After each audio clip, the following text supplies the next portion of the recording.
What's up, Internet?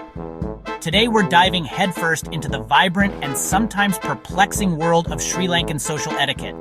It's a beautiful tapestry woven with customs and traditions that might just trip you up if you're not prepared. I just got back from my own adventure, and trust me, it's not just the fiery, mouth-watering, spicy food that'll surprise you. It's the intricate web of social rules.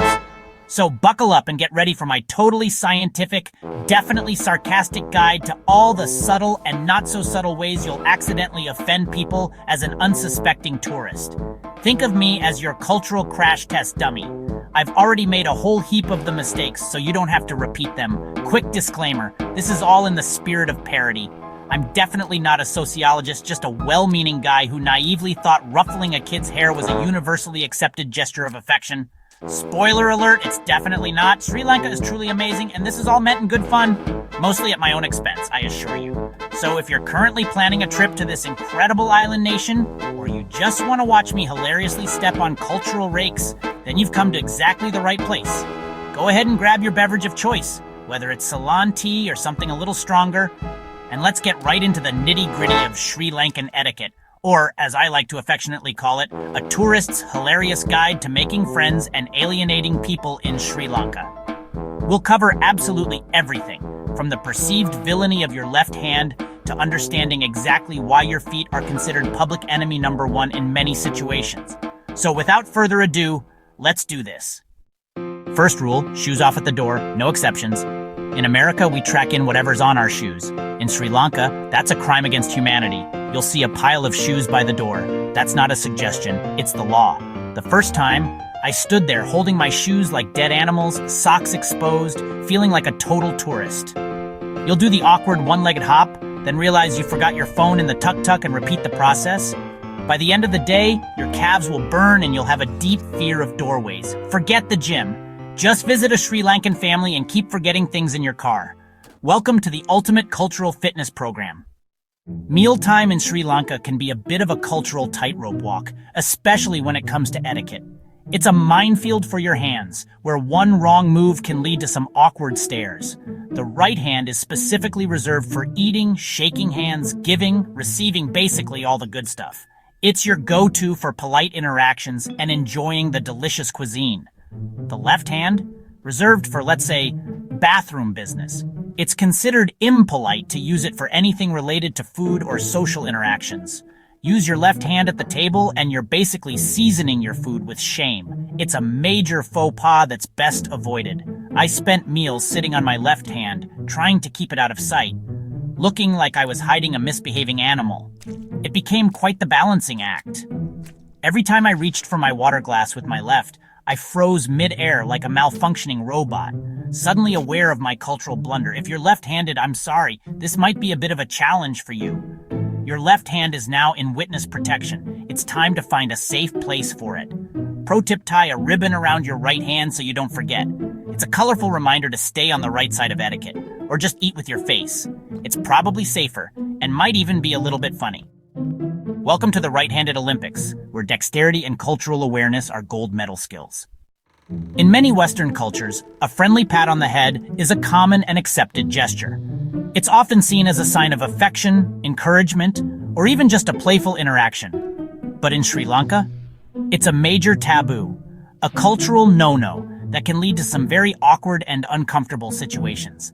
The head is considered sacred, revered as the highest point of the body, the penthouse of the soul, the seat of intellect and spirituality. So, in essence, you're not allowed on the VIP floor.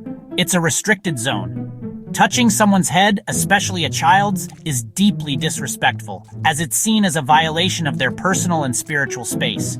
I learned this the hard way. During my travels, I tried to ruffle a kid's hair in a friendly manner, completely unaware of the cultural implications. And I immediately got death stares from the mom. Her disapproval was palpable. I awkwardly played it off like I was swatting a mosquito that was near the child's head.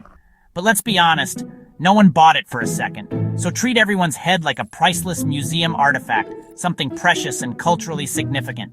Admire it, observe it, but look and definitely don't touch. Keep your hands to yourself at all times or sit on them if you absolutely have to, just to avoid any accidental cultural faux pas.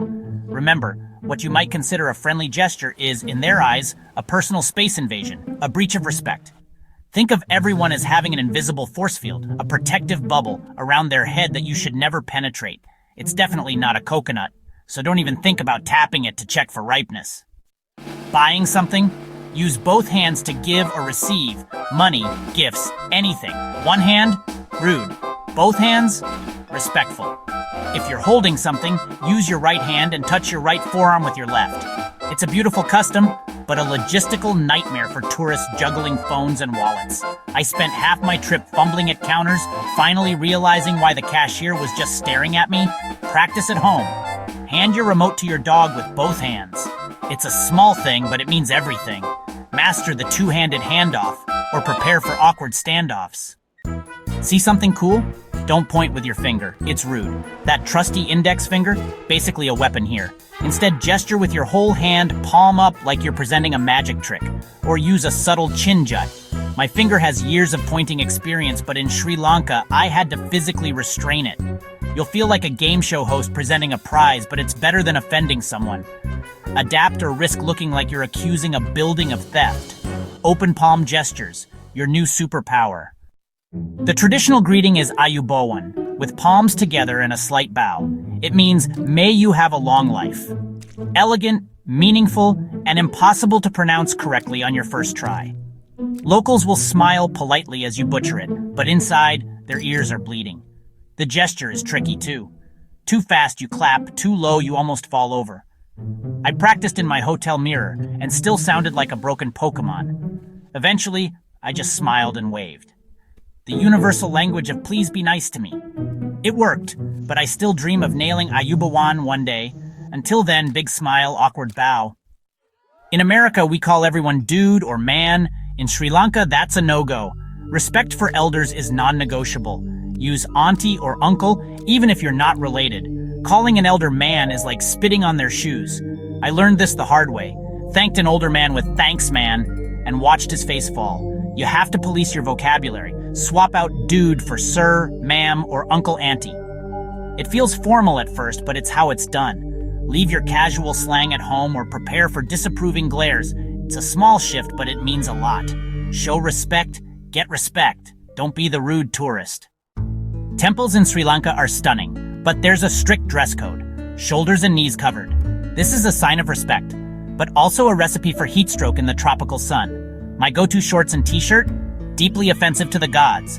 Your options melt in long pants or wear the tourist sarong of shame provided at the entrance. It's a communal diaper worn by 1,000 sweaty tourists before you. Hard to feel enlightened when you're adjusting your shame sarong. Pack lightweight linen pants and save your dignity. A tiny sweaty shred of dignity. PDA in Sri Lanka? Not a thing. Holding hands is borderline. Kissing is a scandal. The culture is conservative. Romantic contact in public is frowned upon. You'll become hyper-aware of your own hands, snatching them back at the first sign of a side eye. Save the romance for the hotel room. In public, you're business partners. Two people walking in the same direction. Nothing to see here. Americans are loud. In Sri Lanka, that's just noise pollution. People speak softly, even in public. You'll feel like a foghorn in a library. You'll notice the silence, then realize everyone's staring at you. Suddenly, you're whispering to your friends, feeling like you're sharing state secrets. It feels unnatural, but it's necessary. Learn to dial it down. Your normal is someone else's chaos. It's humbling, but you'll survive. Your vocal cords will thank you. The queue is sacred in Sri Lanka. No cutting, no sneaking, no just squeezing by. You'll see perfectly straight lines for everything. Buses, tickets, food stalls. Try to cut and you'll get a chorus of disappointed tuts and pointed stares. The system always wins. Get in line, wait your turn, and meditate on patience. I watched a tourist try to cut for the train. He retreated in shame. The queue is a test of character. Don't mess with it. Blowing your nose in public? Big no-no, especially at the dinner table. It's seen as gross and unhygienic. Locals discreetly wipe or excuse themselves to the bathroom. I spent my trip quietly sniffling, sounding like I was on the verge of tears. It's a small cultural difference, but it matters. Master the silent nose wipe or suffer in silence. Your sinuses will hate you, but you won't be the gross tourist. Feet are the lowest, dirtiest part of the body, literally and spiritually. Don't show the soles of your feet to people or religious icons, especially Buddha statues. Sit cross-legged or tuck your feet under you. Become a reluctant yoga master. On buses or trains, keep your soles to yourself. Assume your feet are always offensive. Keep them pointed down or hidden. Treat them like an embarrassing secret.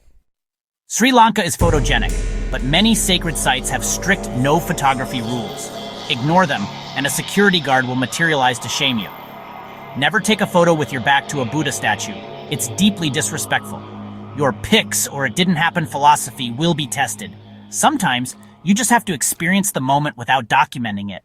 The struggle is real for selfie addicts. Can you resist the urge? Love to share your opinions? In Sri Lanka, keep your hot takes on politics, religion, and customs to yourself. Criticizing the country or Buddhism is a fast way to alienate people. You're a guest, don't be the obnoxious dinner guest who critiques everything. Be curious, ask respectful questions, but leave your grand pronouncements at home. Your Twitter feed can wait. Be a good guest, not a Yelp reviewer for countries. Respect goes a long way. That's your crash course in not being that tourist in Sri Lanka. You'll mess up, but the key is to try, be aware, and laugh at yourself. The most important rule? Be respectful and kind. Sri Lankans are warm and patient with clueless tourists. Explore, eat, and remember to take your shoes off. If you enjoyed this, hit subscribe and share your own travel fails below. Thanks for watching. See you in the next video. Peace.